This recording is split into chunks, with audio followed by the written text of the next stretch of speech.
이번 주가 사실 개엄 1년이라서 여러 가지 이제 뭐 어떤 분은 슈퍼위크다 이런 얘기도 하셨는데 오늘 오후 3시에 국민의힘 추경호 전 원내대표에 대한 구속영장 실질 심사가 열립니다. 영장 심사 앞두고 지금 여러 보도들이 좀 나오고 있어요. 어떤 일이 있었냐. 그런데 이제 요 얘기가 좀 주목이 되더라고요. 비상계엄 보름 뒤인 지난해 12월 19일 저녁에 추경호 전 원내대표가 국회의원회관 엘리베이터에서 지인에게 계엄에서 잘 됐으면 이런 얘기도 안 나왔을 텐데라고 말했다는 국회에서 근무하는 정당 관계자 진술을 특검이 확보했다는 거예요. 그러니까 추 전 원내대표 측은 그런 취지의 발언한 사실이 없다라고 부인하고 있지만 이 직원이 당시 발언을 딱 듣고 휴대전화로 메모를 한 다음에 바로 단체 대화방을 통해서 지인들에게 알렸다는 거예요. 그러니까 뭐 지금 특검 수사를 예비하고 했다기보다는 너무 발언이 충격적이니까 당시만 해도 야 어떻게 이런 얘기를 하냐 이렇게 적고 또 단체 대화방을 통해서 알렸다는 거잖아요. 뭐 어떻게 보세요 이 상황은? 이게 이제 추경호 전 원내대표가 그냥 지나가는 말로 했을 가능성이 크죠. 근데 이게 뭐 사실 보면 추경호 의원의 이 영장 발부에 얼마나 영향이 있겠냐라고 생각할 수 있겠으나 이건 굉장히 중요한 단초가 됩니다. 왜 그러냐면 한덕수 전 총리랑 그 비상계엄의 그 아주 긴박한 순간에 7분 30초 통화를 했던 게 지금 영장 발부의 포인트라고 저는 보거든요. 네. 근데 한덕수 전 총리가 향후에 본인이 그 재판과장인가 검찰 진술에서 이런 얘기를 한 걸 우리가 기억할 거예요. 계엄이 성공할 줄 알고 동조했다라는 보도가 한번 나온 적이 있어요. 한덕수 전 총리가 그런 생각을 했다. 그러니까 계엄이 성공할 줄 알았다는 겁니다. 그 당시에는. 그러면 한덕수 전 총리가 그런 생각을 갖고 있었고 한덕수 전 총리는 국무회의에서 다양한 어떤 당시의 불법 계엄에 대한 지시를 국무위원들과 같이 배분을 했지 않습니까? 그런 와중에 추경호 당시 원내대표랑 통화를 했어요. 그러면 뭐라고 했겠어요? 계엄은 성공한다. 라는 취지에 대한 이야기를 했을 개연성이 꽤 크지 않을까요? 연관성이.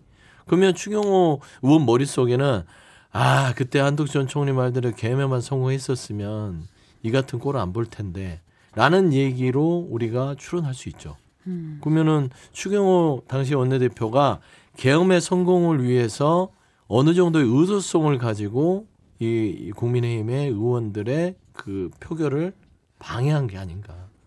라는 것들을 좀 확정지을 수도 있겠다는 생각이 들어서 저는 늘 얘기하듯이 영장 발부의 가능성이 낮지 않다. 그래 보고 있습니다. 지금 안 그래도 CBS 노컷뉴스 보도에 따르면 한 전 총리가 추 전 원내대표에게 전화를 걸어서 안심을 시키면서 걱정하지 마라. 비상계엄은 윤석열 전 대통령의 계획대로 진행될 것이라는 취지로 말한 정황을 특검이 확인했다는 거예요. 그러니까 이거를 이제 특검은 비상계엄이 유지될 거다. 그러니까 한마디로 성공할 거다라는 취지로 말한 그 암시한 정황으로 지금 보고 있다는 거거든요. 네네네. 어떻게 보세요? 내용을 잘 몰라서 정확한 계엄을 해서 잘 됐으면 이런 얘기도 안 나. 이런 얘기가 뭔지 모르잖아요. 뭘 얘기를 했을까? 이런 얘기도 안 나왔다는 게 뭐지? 그게 너무 단편적이어서 요것만을 가지고 뭘 추론한다는 거는 좀 쉽지 않은 것 같아요. 그러니까 이게 저 특검 얘기는 계엄에서 잘 됐으면이라는 건 계엄이 성공했으면이라고 보는 거 아니에요. 네. 근데 그 어떻게 보면 또 한국말은 정반대로 해석할 수도 있어요. 계엄에서 이 계엄을 하는 바람에 잘못되는 바람에 이렇게 됐다. 계엄에서 잘 됐으면 이렇게 됐겠냐? 이런 식으로 빠져나갈 수 있는 그 언어 표현이 있잖아요. 그러니까 요것만으로 봐서는 그 다음 얘기가 뭐였는지를 몰라서 그냥 그 단정하기가 쉽지 않고 그 또 하나는 느낌이요. 특검이 실질 심사 앞두고 언론 플레이하는 거예요. 이거는 명백하게. 갑자기 보면은 다 정황이야 지금 보면 그런 정황이 있는 것으로 보인다. 한덕수 총리가 추경호한테 걱정하지 마라고 얘기한 정황이 있는 것으로 보인다. 아니 무슨 영장에다 정황으로 영장을 청구를 합니까? 그래서 아시다시피 저는 비상계엄에 대단히 반대하는 입장이고 윤석열 대통령 탄핵해서 책임져야 된다고 생각하는 입장이지만 그거와 특검이 수사는 특검 수사대로 법적인 엄정성을 가지고 가야 돼요. 근데 지금 특검이 하는 거는 상당히 언론 플레이를 하면서 어떻게 보면 피의사실 공표도 좀 있는 것 같고 그리고 이렇게 되면은 그 정당성이 상당히 훼손될 수도 있어요. 그래서 영장에 뭐가 기록되는지를 정확히 봐야 그때 그걸 가지고 얘기할 수 있을 것 같습니다. 지금 사실은 이제 중요한 거는 정황을 보면 추경호 원내대표의 전 원내대표의 그 당시 행보는 상당히 석연치 않은 부분이 있는 게 확실해요. 그건 맞아요. 그리고 계엄 해제 표결에 적극적으로 나서려는 의지는 없었던 것 같아요. 근데 문제는 본인이 계엄 해제 표결에 나서려는 의지와 없었던 거와 방해를 하려는 거 사이에 이제 뭐가 있냐라는 걸 보는 거잖아요. 맞아요. 거기서 서 소장님 말씀하신 대로 전화가 굉장히 중요하단 말이에요. 그렇죠. 홍철호 전 정무수석, 한덕수 전 총리, 윤석열 전 대통령 쭈루룩 전화 통화를 했어요. 이 내용이 굉장히 핵심 내용이 될 텐데 타임라인을 보면. 네. 그런데 사실 특검이 참고인 조사하면서 국민의힘 의원 한 10여 명으로부터 이런 얘기를 들었다는 거예요. 당시 윤 전 대통령이나 대통령실 관계자와 통화한 내용을 공유하지 않았다는 거죠. 맞습니다. 공유를 했거나 아니면 적어도 그 당시 우원식 국회의장이 본회의 개최 시간 언제다라고 통보한 사실이라도 공유를 그러니까 제대로 상황을 알았으면 어떻게든 참여를 했을 텐데 상황 공유를 하지 않아서 못했다라는 취지의 진술을 했다는 거잖아요. 네. 그러면 지금 나왔던 얘기들을 지금 한덕수 전 총리나 윤석열 전 대통령이 말했다는 취지로 뭔가 전화 통화를 했다면 왜 공유하지 않았죠? 그러니까 혐의라는 게 내란의 주요 임무의 그 공범으로서 동조하지 않았냐는 건데 딱 두 가지예요. 이 같은 당시 석연치 않은 행동이 추경호 당시 원내대표의 자율적인 판단이었냐. 자율적인 판단이었다면 기각이 되고 혐의를 벗을 수 있겠죠. 그런데 이게 자율적이지 않았다라는 부분이 지금 혐의의 주된 내용입니다. 그게 홍철호, 한덕수, 윤석열 이 세 사람의 계엄의 중심에 있었던 사람과의 통화인데 저는 홍철호 수석은 사실 개인적인 통화였을 수도 있어요. 지금 대통령실의 어떤 분위기가 어떻게 되는 정무수석이니까 물어볼 수도 있는 건데 저는 한덕수 전 총리는 언론에 보도되는 것처럼 봤을 때는 아주 짤막하지만 그거는 한 20초도 안 되는 분량이에요. 7분 30초간 통화했는데. 그렇죠. 그러면은 거기에 대한 배경들을 쭉 얘기를 하고 주고받았지 7분 30초를 듣고만 있지 않았을 겁니다. 그러면 저는 충분히 거기에 대해서 이런저런 윤석열의 계획을 얘기해주고 그러면 제가 뭐를 해야 됩니까? 여기서 어떻게 해야 됩니까? 제가 이거는 이제 역할극을 하는 거예요. 한동훈 지금 당시 대표는 오랍니다. 가야 됩니까? 라고 했을 때 기다려라 라는 말 한덕수 전 총리가 했을 수도 있지 않아요?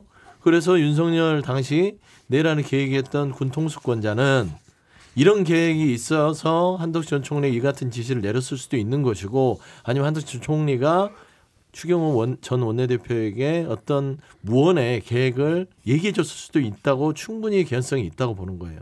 거기에서 끝났으면은 또 그냥 그 얘기만 듣고 자율적 판단을 했을 수 있겠다 하는데 윤석열 당시 대통령이 전화를 해요.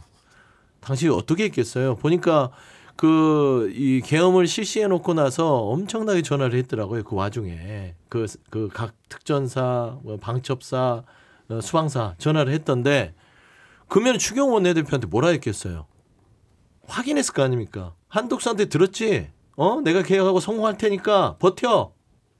라고 했을 개연성도 있는 거 아니에요. 그래서 저는 이게 단순하게 그냥 추경호 전 원내대표 주장대로 이건 내 자율적인 판단이라고 주장하기에는 혐의를 배척할 정도의 신빙성이 없다라고 봐서 저는 이거는 좀 엄중한 사안이다. 특히나 헌법기관이었고 그리고 원내 지도부였기 때문에 저는 이 부분은 그냥 영장재판부가 넘길 만한 사안 아닌 것 같아요. 이상하죠. 좀 이상한 거는 맞는데 왜냐하면 이제 홍철호 정무수석이나 한덕수 총리 그리고 윤석열 대통령과 다 통화를 했잖아요. 다 통화를 했고 한덕수 총리로부터는 국무위원들이 막았는데 그냥 했다, 강행했다. 이런 얘기 들었으면은 이거 불법적으로 하는 거구나. 이거 대통령이 혼자 하는 거구나라는 것들을 인식을 했을 텐데 그런 인식을 했으면 막았어야 되는 거 아니냐라는 게 이제 특검의 주장이죠. 그리고 그런데도 왜 왔다 갔다 했느냐. 뭐 때문에 그 의총 장소를 그렇게 막 바꾼 거냐.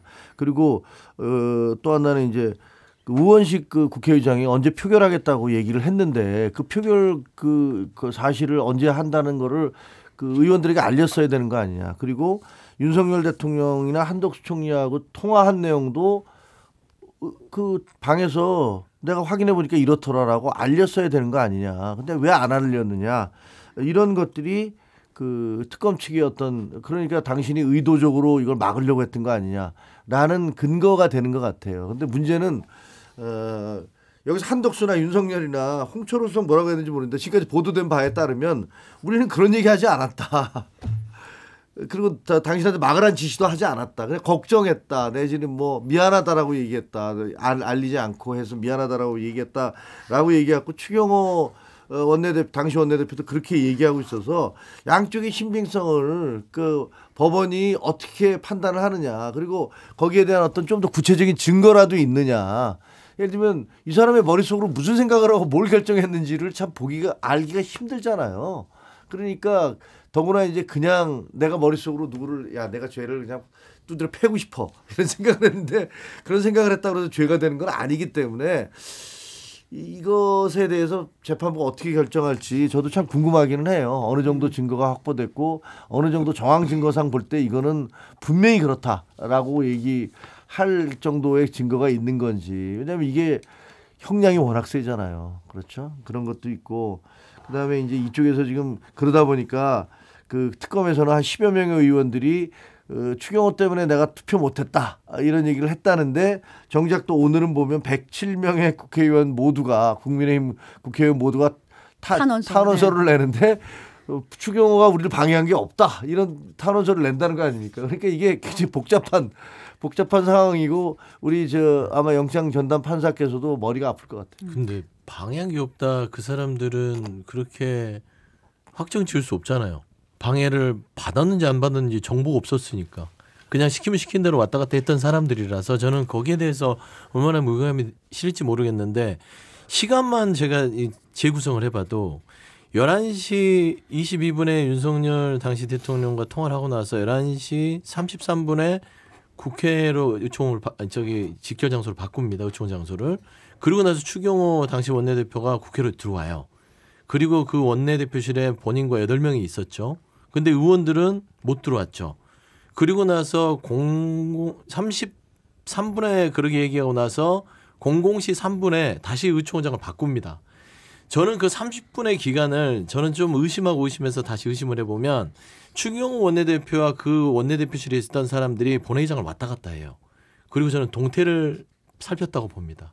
왜 그거를 그렇게 추론을 하냐면 00시 당시 4일날 00시 30분에 추경호 당시 원내대표가 우원식 의장한테 2차례 전화해서 연기를 좀 해달라. 근데 그 전에 이미 의총장을 당사로 빼놓고 우원식 의장한테는 연기를 좀 시간을 해달라는 거예요. 그 당시에 윤석열은 무슨 일을 벌이고 있었냐면 00시 30분에 곽종근 특전사령관에 전화해서 지금 의결 이론이 다 안 된 것 같으니 지금 문을 부수고 들어가서라도 끄집어내요. 그게 딱 맞아떨어지는 느낌. 이거는 어떻게 하죠? 어떻게 변명할까요? 저는 그런 부분에 있어서는 추경호 전 원내대표가 아무리 이걸 숨기려 하더라도 이 맞아떨어지는 시간에 대해서는 부인할 수 없을 것 같다는 생각이 있어서 저는 발부될 가능성이 높다고 봐요. 저는 당시 표결에 참여하지 않았던 못했던 의원들은 사실은 좀 부끄러워야 된다고 생각해요. 그 국회로 몰려온 많은 국민들의 힘으로 저희가 막아낸 거잖아요. 그렇죠. 그 내란을 막아낸 건데 그 상황에서 적극적으로 표결에 참여하지 못했던 상황에 대해서 부끄러워해야지. 지금 추경호 원내대표는 방해받지 않았다 그러면서 그럼 뭐 무슨 일이 있었던 거냐라는 생각이 좀 들긴 하거든요, 사실은. 그렇게 되는 이유가 사실 이게 너무 정치화돼서 그래요. 왜냐하면 정청래 민주당 대표가 이게 영장이 발부되면 니네는 내란 정당이다 이렇게 규정하고 있잖아요. 그러니까 그 국민의힘 의원들로서는 아니 이거 영장 발부되면은 그냥 우리 당 해산시키겠다는 거구나라고 생각을 하고 거기에 대해서 정치적인 반응을 하는 거예요. 정청래 원 대표가 얘기하는 것도 정치적인 레토릭일 것이고 거기에 대해서 대응하는 것 이것도 정치적인 것일 거예요. 그래서 저는 정청래 대표가 그런 식으로 사법부의 판정이 지금 진행되고 있는데 계속 거기에 대해서 이건 이거다 저거다라고 얘기하면서 너희는 그러면 발부되면 바로 내란 정당이니까 해산 신청 들어갈 거야.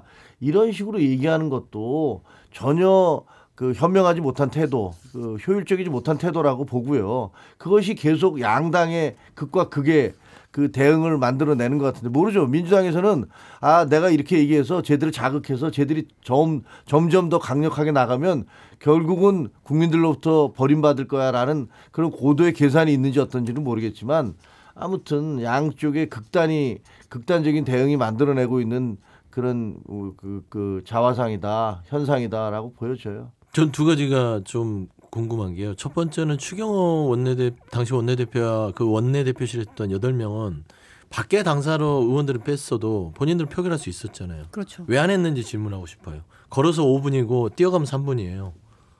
근데 왜 안 했죠? 그냥 동태만 살피려고 했던 거 아닌가라고 의심하는 게 그겁니다. 표결을 했었어야죠. 대신 왔다 갔다 엄청 했어요. 신동욱 의원부터 시작해서. 그다음에 두 번째, 정청래 대표를 비판할 수 있습니다.